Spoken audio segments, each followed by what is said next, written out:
श्रम योगी मानधन योजना। जी हाँ दोस्तों, आज हम बात करने वाले हैं श्रम योगी मानधन योजना के बारे में, जो कि एक सेंट्रल गवर्नमेंट की स्कीम है। इसके तहत आप 3,000 रुपये तक की मंथली पेंशन ले सकते हो 60 साल की एज पूरी होने के बाद में। इसके लिए आपको हर महीने कंट्रीब्यूशन करना होता है। इस योजना का लाभ लेने के लिए आपको हर महीने कंट्रीब्यूशन करना होता है, जो कि आपका 55 रुपये से लेकर 200 रुपये तक का कंट्रीब्यूशन होता है, जो कि आपकी एज लिमिट पर डिपेंड करता है। अगर आपकी एज 18 है तो आपको 55 देनी है। अगर आपकी एज जैसे जैसे बढ़ती जाएगी, जो अप्लाई करने वाला जो सब्सक्राइबर है उसकी एज जैसे जैसे बढ़ती जाएगी, उस हिसाब से ये कंट्रीब्यूशन भी बढ़ता जाएगा। दोस्तों हम बात करें इसकी एज लिमिट की, तो देखिए इसमें 18 से 40 साल के बीच में जितने भी लोग हैं वो इस योजना का लाभ ले सकते हैं। और कौन कौन लोग इस योजना का लाभ ले सकते हैं? जो नॉन ऑर्गेनाइजेशन सेक्टर के लोग हैं वो इस योजना का लाभ ले सकते हैं। नॉन ऑर्गेनाइजेशन सेक्टर क्या होता है? जितने भी गरीब मजदूर लोग हैं इस योजना के अंतर्गत आते हैं, जो नॉन ऑर्गेनाइजेशन सेक्टर होता है, ठीक है।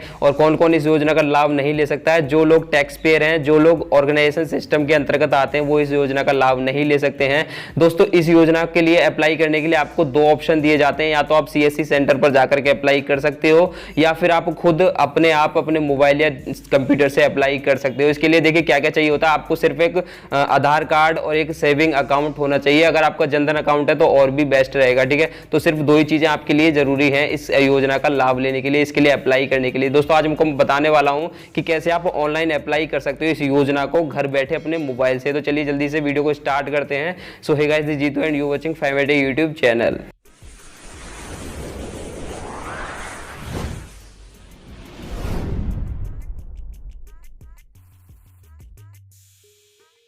सो गाइस, आप जो ये वेबसाइट देख रहे हो इसकी लिंक मैं डिस्क्रिप्शन में दे दूंगा। आपको इस वेबसाइट पर आ जाना है। देखिए यहाँ पर अभी तक देखिए 43,89,290 लोग इस योजना का लाभ ले चुके हैं, यानी कि वो उन्होंने इसमें अप्लाई कर दिया है इस योजना के अंतर्गत। दोस्तों मैं आपको बता दूं, देखिए इसके कुछ फीचर्स के बारे में। तो आपको वेबसाइट पर आना है। वेबसाइट पर आने के बाद में आपको यहाँ डिटेल्स में जानने के लिए आपको डिटेल पर क्लिक करना होगा, ठीक है। क्लिक कर दीजिए डिटेल्स पर, तो आपके सामने डिटेल्स खुल के आ जाएंगी।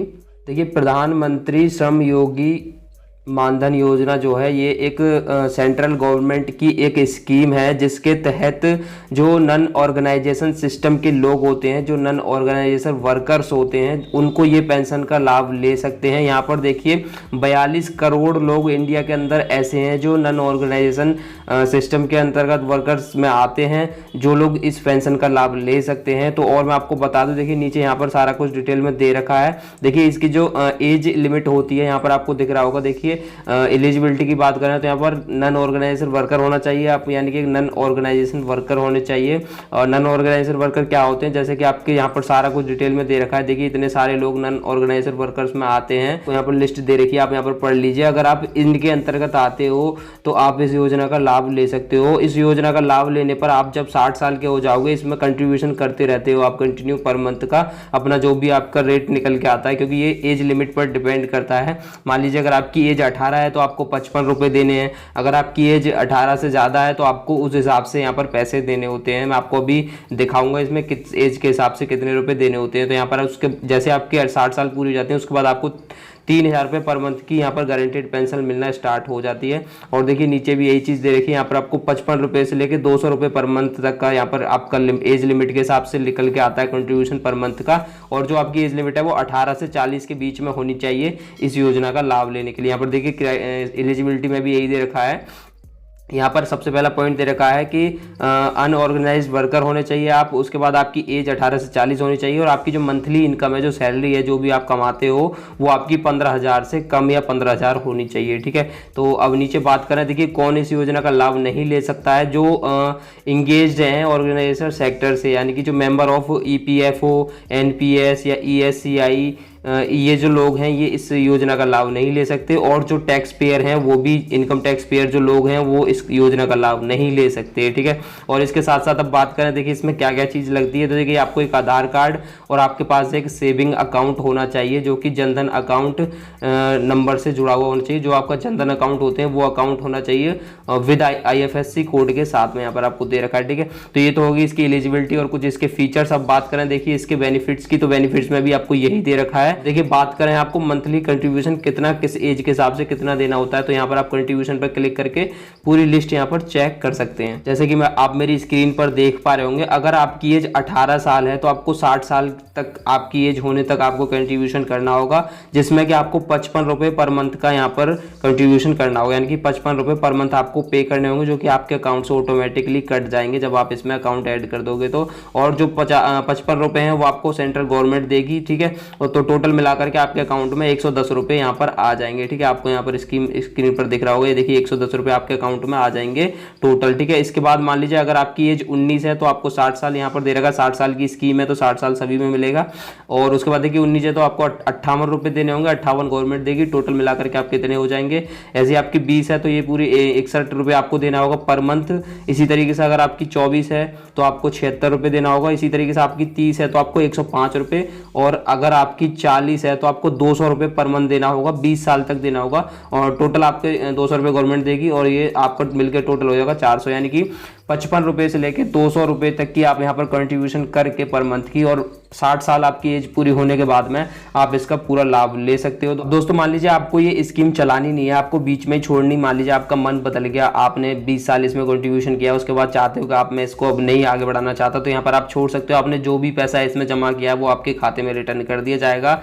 अगर इन केस आपकी डेथ हो जाती है या जो भी सब्सक्राइबर है उसकी डेथ हो जाती है, तो उस कंडीशन में आपका जो 50% होगा, क्योंकि 50 रुपये अगर आप दे रहे हो, 55 रुपये तो 55 रुपये गवर्नमेंट दे रही है, तो जो आपका 50% होगा वो आपके पेरेंट्स को या जो भी नॉमिनीज हैं आपके उनको दे दिया जाएगा यहाँ पर, ठीक है। तो यहाँ पर आपको पढ़ लीजिए, सारा कुछ लिखा हुआ है। तो चलिए हम बात करते हैं कि आप इसको अप्लाई कैसे करोगे। अप्लाई करने के लिए सिंपल से आपको यहाँ पर बैक आ जाना है, फीचर्स वगैरह पढ़ लीजिए। उसके बाद देखिए यहाँ पर आपको अप्लाई नाउ का ऑप्शन मिलता है, इधर यहाँ पर आपको क्लिक करना है, click here to apply now, इस पर आपको क्लिक कर देना है।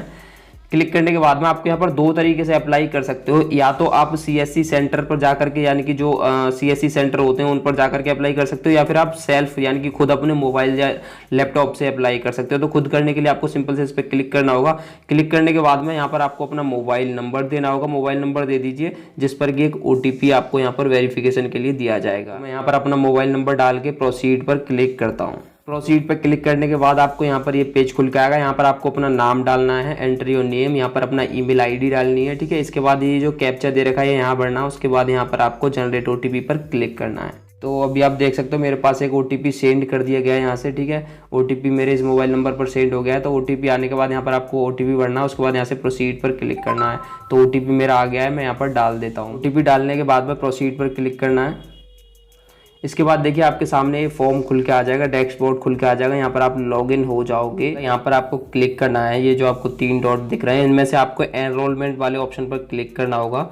यहाँ पर क्लिक करने के बाद देखिए यहाँ पर आपको प्रधानमंत्री श्रम योगी मानधन योजना के ऊपर जो दिख रहा है इस पर क्लिक करना होगा। तो इस तरीके से आपके सामने एक फॉर्म खुल के आ जाएगा। देखिए यहाँ पर आपको कुछ डिटेल्स फिल करनी है, मैं आपको बताता हूँ 1 बाय 1, ठीक है। सबसे पहले यहाँ पर सब्सक्राइबर का यहाँ पर आधार नंबर डालना है। उसके बाद यहाँ पर नाम डालना है, पूरा नाम। उसके बाद यहाँ मोबाइल नंबर डालना है, ईमेल आईडी डालनी है। यहाँ पर आपको DOB डेट ऑफ बर्थ डालनी है। यहाँ पर आपको जेंडर सेलेक्ट करना है, मेल फीमेल जो भी है। उसके बाद यहाँ पर आपको स्टेट सेलेक्ट करनी है, यहाँ पर डिस्ट्रिक्ट डालनी है। यहाँ पर आपको अपना पिन कोड डालना है। इसके बाद यहाँ पर आपको पूछा जा रहा है कि आप NRE से तो नहीं हो, तो यहाँ पर यस या नो करना है आपको, ठीक है। इसके बाद यहाँ पर अपनी कैटेगरी डालनी है। यहाँ पर आपको ऑक्यूपेशन यानी कि आपका जो भी काम है, जो भी आप काम करते हो वो यहाँ पर डालना है। इसके बाद यहाँ पर आपको कुछ जवाब देना है कि कहीं आप मतलब ऑर्गेनाइजेशन सेक्टर से तो नहीं हो, यानी कि आप EPFO या जो मैंने बताया था NPS ESCI से तो नहीं हो, तो यहाँ पर आपको नो करना है, ठीक है। इसके बाद यहाँ पर आपको टैक्स पेयर तो नहीं हो, तो यहाँ पर नो कर दीजिए, क्योंकि ये अगर आप ये दोनों टिक करते हो तो यहाँ पर आप इस योजना के लिए एलिजिबल नहीं होगे, ठीक है। तो ये पूरा फॉर्म फिल कर लीजिए। फिल करने के बाद में आपको यहाँ पर डिक्लेरेशन पर सबमिट करना होगा, क्लिक करना होगा। उसके बाद यहाँ से इसको सबमिट करना होगा। तो गाइस मैंने यहाँ पर पूरा फॉर्म फिल कर दिया। फॉर्म फिल करने के बाद में आपको सबमिट पर क्लिक कर देना है, ठीक है। सबमिट पर क्लिक करने के बाद यहाँ से आपको अपनी बैंक की डिटेल डालनी होती है। यहाँ पर देखिए सारा कुछ डिटेल यहाँ पर आ गया है। एक OTP के लिए यहाँ पर बोला जा रहा है, यहाँ पर आपकी सारी डिटेल आ गई है। मैं इसको हाइड रखूँगा। इसके बाद यहाँ से जनरेट OTP पर क्लिक करेंगे तो एक OTP जनरेट होगा, वो OTP आपको यहाँ पर डालना होगा, ठीक है। OTP फिल करने के बाद वेरीफाई OTP पर क्लिक करेंगे। क्लिक करने के बाद में यहाँ से आपकी अकाउंट डिटेल डालनी होगी आपको ओटीपी वेरीफाई करने के बाद में। यहाँ पर आपको आईएफएससी डालना होगा। इसके बाद यहाँ से वेरीफाई पर क्लिक करेंगे तो आपकी बैंक का नाम ऑटोमेटिक वेरीफाई हो जाएगा। इसके बाद यहाँ पर अपना बैंक नेम, ब्रांच डालनी होगी, अकाउंट होल्डर, मोबाइल नंबर यहाँ पर ऑटोमेटिक आ जाता है। इसके बाद यहाँ पर आपको टाइप सेलेक्ट करना है, अकाउंट टाइप कौन सा है, यानी कि यहाँ पर आपको सेविंग लेना है, ठीक है, सेविंग अकाउंट आपका होना चाहिए। इसके बाद यहाँ पर आपको अकाउंट नंबर डालना है, ठीक है। इसके बाद यहाँ से कंफर्म करना है अकाउंट नंबर को। इसके बाद यहाँ पर नॉमिनीज की डिटेल ऐड करनी होगी। यहाँ पर आपको नॉमिनीज बनाना होगा, या तो आप शादीशुदा हो, मैरिड हो तो यहाँ पर मैरिड सेलेक्ट कर लेंगे। उसके बाद यहाँ पर अपनी यहाँ पर नाम डालेंगे, वाइफ का जो भी है उसकी डेट ऑफ बर्थ यहाँ पर से नाम डाल देंगे एक और बार। इसके बाद यहाँ से रीजन सेलेक्ट कर लेंगे, रीजन में आप अपना ले लीजिए, वाइफ है तो वाइफ कर दीजिए यहाँ पर, ठीक है। इसके बाद यहाँ पर आप फिर से नाम डाल देंगे। उसके बाद यहाँ पर देखिए, मान लीजिए आपकी शादीशुदा नहीं है तो अनमैरिड लेंगे। इसके बाद यहाँ से आप सिस्टर, ब्रदर, जिसको भी मदर, फादर जिसको बनाना चाहते हैं यहाँ से ले लीजिए। उसके बाद यहाँ से उनका नाम डालेंगे, डेट ऑफ बर्थ डालेंगे, यहाँ नाम डालेंगे। इसके बाद देखिए नीचे ऑप्शन आता है आपको, यहाँ पर आपको जो पेमेंट करना चाहेंगे, जो कंट्रीब्यूशन करना चाहेंगे, वो आप मंथली करना चाहेंगे या फिर 3 मंथ का यानी कि क्वार्टरली करना चाहेंगे या हाफ ईयरली करना चाहेंगे, तो ये आपकी एज के हिसाब से यहाँ पर आपको मिल जाएगा। यहाँ पर आपको देखिए एज के हिसाब से आता है। जैसे कि मैं मंथली करूँगा तो इनको मुझे यहाँ पर 61 रुपये, जो मेरी एज है, जो मैं फॉर्म भर रहा हूँ, इस एज के हिसाब से मुझे 61 रुपये देने होंगे। अगर मैं क्वार्टरली करता हूँ तो यहाँ पर मुझे देखिए, यहाँ पर आपको दिख रहा होगा 183 रुपये यहाँ पर आप मुझे पे करने होंगे। अगर मैं ईयरली करता हूँ तो 732 रुपये मुझे पर ईयर देने होंगे इस योजना का लाभ लेने के लिए। तो इस हिसाब से आप अपना देख लीजिए। इसके बाद यहाँ पर आपको टिक करना है। टिक करने के बाद में सबमिट, ये सारी डिटेल भर लेनी है। उसके बाद यहाँ पर सबमिट प्रोसीड पर क्लिक कर देना है। गाइस सबमिट प्रोसीड पर क्लिक करने के बाद में आपको यहाँ पर एक पहला यानी कि आप यहाँ पर आपका जो है फॉर्म भर जाएगा, अप्लाई हो जाएगा। इसके बाद यहाँ से आपको पहले पेमेंट के लिए बोला जाएगा, उस पर आप यहाँ पर पहला पेमेंट आपको खुद करना होगा। बाकी के जो पेमेंट होंगे, ये जो आपका अमाउंट डिडक्ट होना है, ये बाकी के जो पेमेंट है वो ऑटोमेटिक आपके बैंक से कट जाया करेंगे, जो भी आप यहाँ पर बैंक डिटेल डाल रहे हो, ठीक है। तो पहला पेमेंट आपको खुद करना है, वो आप कर लीजिए, ठीक है। वो आप ऑनलाइन कर सकते हो। ऑनलाइन करने के लिए वहाँ पर आपको डेबिट कार्ड, क्रेडिट कार्ड या आप नेट बैंकिंग जिसका भी यूज़ करना चाहो, यूपीआई वगैरह जिससे करना चाहो कर सकते हो, तो वो आप कर लीजिए। उसके बाद इस योजना के लिए आप एलिजिबल हो जाओगे। यहाँ से आप अपना इसका मंथली जो आपका मंथली होगा या क्वार्टरली होगा या हाफ ईयरली होगा, वो ऑटोमेटिक डिडक्ट हो जाएगा। इसके बाद मैं अभी इस स्कीम, क्योंकि मेरा बैंक डिटेल में कुछ एरर आ रही है, मैं दूसरा बैंक अकाउंट इसमें ऐड करूंगा, तो इसलिए मैं वीडियो को आपको यहीं तक दिखा रहा हूँ। लेकिन इसके बाद का जो प्रोसेस मैं आपको बता दिया, ठीक है। आपको सिंपली से पहला पेमेंट करना होगा। उसके बाद यहाँ पर आप अपना कभी भी लॉगिन कर सकते हो। लॉगिन करने के लिए सिंपली से आपको अपना मोबाइल नंबर डालना होगा उसी तरीके से। उसके बाद जो आपका डैशबोर्ड होता है वो लॉगिन हो जाए। ये जो देखिए यहाँ पर अभी देखिए मेरी 0 दिखा रहा है ना, ये अप्लाई होने के बाद यहाँ पर हमारा पहला खाता यानी कि चालू हो जाएगा। इसका प्रधानमंत्री श्रमयोगी मानधन योजना का पहला यहाँ पर 1 लिखा आ जाएगा। इसके बाद यहाँ से हम चेक कर सकते हैं पूरी डिटेल्स को। इसमें यहाँ पर अभी नो एनरोलमेंट फाउंड हो रहा है, लेकिन जब हम अप्लाई कर देंगे, पहला कंट्रीब्यूशन कर देंगे, तो यहाँ पर सब कुछ दिखेगा। कंट्रीब्यूशन पहला हमारा हो चुका है, कितने का हुआ है, सारा कुछ यहाँ पर आप देख सकते हो। तो इस तरीके से यहाँ पर अप्लाई कर सकते हो। अगर कोई दिक्कत होती है मुझे आप कमेंट कर सकते हो। उम्मीद है गाइस आपको पूरा प्रोसेस समझ में आ गया होगा, कैसे आपको अप्लाई करना है। मेरी थोड़े बैंक में एरर आ रही है, थोड़ी सी मेरी बैंक डिटेल में दिक्कत है, इसलिए मैं अपना अकाउंट दोबारा से खुलवा करके उसको अप्लाई करने वाला हूँ। मतलब मैं जिसका अप्लाई कर रहा था उसके लिए, क्योंकि मेरे को तो ऑर्गेनाइजेशन सेक्टर में आता हूँ तो मुझे ये योजना का लाभ नहीं मिलेगा। लेकिन मैं जिसका अप्लाई कर रहा था ना, उसकी थोड़े बैंक में प्रॉब्लम है, उसका दूसरा बैंक अकाउंट से मैं इसको करूंगा। लेकिन आपको जितना मैंने प्रोसेस बताया उतना करने के बाद में आपको एक प्रोसेस और रह जाता है। आपको आईएफएससी वगैरह बैंक डिटेल नॉमिनीज ऐड करने के बाद कंटिन्यू करना है। उसके बाद आपको एक प्रोसेस और रह जाता है, उसमें आपको सिर्फ अपने खुद से पेमेंट करना होता है। वहां पर आपको 2 ऑप्शन दिए जाते हैं। वहां पर आप एक ऑनलाइन का ऑप्शन होगा, उससे आप पेमेंट कर सकते हो। ऑनलाइन पेमेंट कर दीजिए, यूपीआई कर दीजिए, पेटीएम कर दीजिए, जो जैसे भी आप चाहो, net banking, credit card, debit card, जैसे भी चाहो सारे ऑप्शन आते हैं, वहां से आप कर दीजिए जैसे कि पेमेंट करते हैं, ठीक है। जो पेमेंट गेटवे आता है ना, उससे आपको पेमेंट करना होगा। तो पेमेंट कर दीजिए। पहली जो आपकी किस्त है, जो भी आपकी मंथली, क्वार्टरली जो भी आपने सेलेक्ट की है, उसके बाद ऑटोमेटिक आपके अकाउंट से डिटेक्ट होती रहेगी ये हर महीने या हर क्वार्टरली जो भी आपने सेलेक्ट किया है, ठीक है। तो उम्मीद है आपको वीडियो अच्छी लगी होगी, ये इन्फॉर्मेशन आपको अच्छी लगी होगी, तो इसको सभी को शेयर कर दीजिए। और जो, क्योंकि आपके आसपास बहुत से लोग ऐसे होते हैं जिनको नहीं पता है, तो उनको बताइए इसके बारे में, आप खुद उनका अप्लाई कर दीजिए, ठीक है। तो चलते हैं इस वीडियो में। वीडियो पसंद आई तो लाइक जरूर करना। चैनल को अगर आप नए हो, सब्सक्राइब नहीं किया है तो प्लीज सब्सक्राइब करके बेल आइकन को प्रेस कर लीजिए। तो चलते हैं इस वीडियो में, मिलते हैं नई वीडियो के साथ में। तब तक के लिए दोस्तों bye bye, take care and Jai Hind guys.